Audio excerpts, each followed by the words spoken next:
Happy Makara Sankranti. ഇന്ന് നമ്മൾ Makara Sankranti special എന്താ ഉണ്ടാക്കാൻ പോകുന്നത്? എള്ളിന്റെ ലഡു. ഇതാണ് എള്ള്, വെളുത്ത എള്ള്.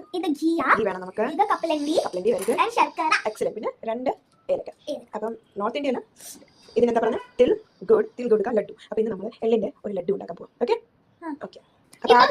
ഗ്യാസ് ഓണാക്കി ഒരു ചീനിച്ചട്ടി വെക്കുക. എന്നിട്ട് ചീനിച്ചട്ടി ചൂടായിട്ട് ഇത് ലോ ഫ്ലെയിമിൽ വെക്കണം. ഹൈ ഫ്ലെയിമിൽ വെക്കരുത്, ലോ ഫ്ലെയിമിൽ വെച്ചിട്ട് നമുക്കിത് അങ്ങനെ അതിനകത്ത് ട്രാൻസ്ഫർ ചെയ്ത് ഒരു 15 മിനിറ്റ്സ് നമുക്ക് എള്ള് വറക്കണം. നല്ലൊരു സൗണ്ട് വരും. അപ്പം അങ്ങനെ നമുക്ക് ചെയ്യാം. സോ നമ്മളിട്ടു. ഇനി ഇത് നമ്മളിങ്ങനെ കൈ എടുക്കാതെ ഇങ്ങനെ മിക്സ് ചെയ്തുകൊണ്ടിരിക്കണം. മിക്സ് അല്ല, എന്താ പറയുക, ഇളക്കിക്കൊണ്ടിരിക്കണം. അല്ലെങ്കിൽ അത് കരിഞ്ഞു പോകും. കരിഞ്ഞു പോയാൽ അതിൻ്റെ ടേസ്റ്റ് യെസ്. സോ നമുക്കിത് മിക്സ് ചെയ്യണം. ഒരു 15 മിനിറ്റ്സ് നല്ലോണം മിക്സ് ചെയ്യണം. ഒരു 15. അതിലപ്പം എന്താ വരും? സൗണ്ട് വരും. ഒരു സൗണ്ട് കേൾക്കാം.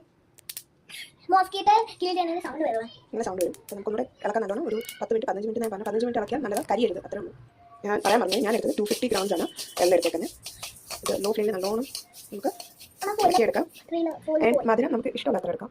പിന്നെ കപ്പലണ്ടി ആണെങ്കിൽ ഒരു പിടി കപ്പലണ്ടിയാണ് ഞാൻ എടുത്തേക്കുന്നത്. ഒരു പിടി 2-3 എക്സ്ട്രാ അത്ര എടുത്തിട്ടുണ്ട്. നല്ലോണം ഇളക്കാം.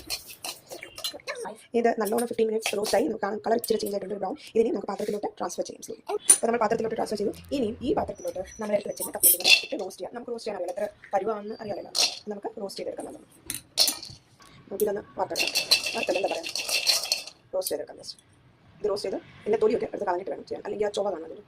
അപ്പോൾ നമ്മുടെ റോസ്റ്റ് ചെയ്ത് തൊലിയൊക്കെ ഇളക്കി ഞാൻ വെച്ചിട്ടുണ്ട്. ഇനി നമുക്ക് ഇതെല്ലാം കൂടെ ഒരു ജാറിനകത്തിട്ട് മിക്സ് ചെയ്യാം. അപ്പോൾ നമ്മൾ എള്ളിട്ടു. ഇനിയും നമുക്കിതിനകത്ത് ശർക്കരയും ഇടാം. 2 ഏലക്ക ഇടാം. കപ്പലണ്ടി ഇട്ടു. ഇനി ഇതൊരു ബൈൻഡിങ് കിട്ടാൻ വേണ്ടി, നമുക്കത് ബൈൻഡ് ചെയ്യാൻ പറ്റാൻ വേണ്ടിയിട്ട് നമുക്ക് ഇച്ചിരി ഒന്ന് ഘീ ഇടാം. ഓക്കെ. അപ്പം ഇതിങ്ങനെ ആയിട്ടുണ്ട്. ഇത് നമുക്ക് നല്ലോണം കൈ കൊണ്ട് ഉരുട്ടി ഒരു ബോൾ ഉണ്ടാക്കണം. ഇതിപ്പം ബൈൻഡ് ചെയ്യാൻ ഈസിയാണ്. എന്താ പറയുക, നമ്മൾ നെയ്യ് ഇട്ടായിരുന്നു അതിനകത്ത്. പിന്നെ ശർക്കരയുണ്ട്. അപ്പോൾ നമുക്കിത് പതിയൊക്കെ ഇങ്ങനെ റൗണ്ട് ചെയ്ത് നല്ലൊരു ലഡു ഷേപ്പിലാക്കാൻ പറ്റും. ചൂടൊന്നും പെർഫെക്റ്റ് ആവുന്നുണ്ട്. സോ ഇങ്ങനെയാണ് എള്ളിൻ്റെ ലഡു ഉണ്ടാക്കുന്നത്. ഒത്തിരി അധികമാണ്. ഈ തളപ്പത്തൊക്കെ കഴിക്കാൻ സൂപ്പറാണ്. അപ്പം ട്രൈ ചെയ്യാം. ടേസ്റ്റിയാണ്. നമുക്ക് ദൈവനെ വിളിച്ച് കൊടുത്ത് നോക്കാം. നീ ഉണ്ടാക്കി പറയുന്നത് സീരിയസ്ലി പറ. Okay, so please do try. ഇഷ്ടപ്പെടും നിങ്ങൾക്ക് എല്ലാവരും. Thank you. Happy Makara Sankranti.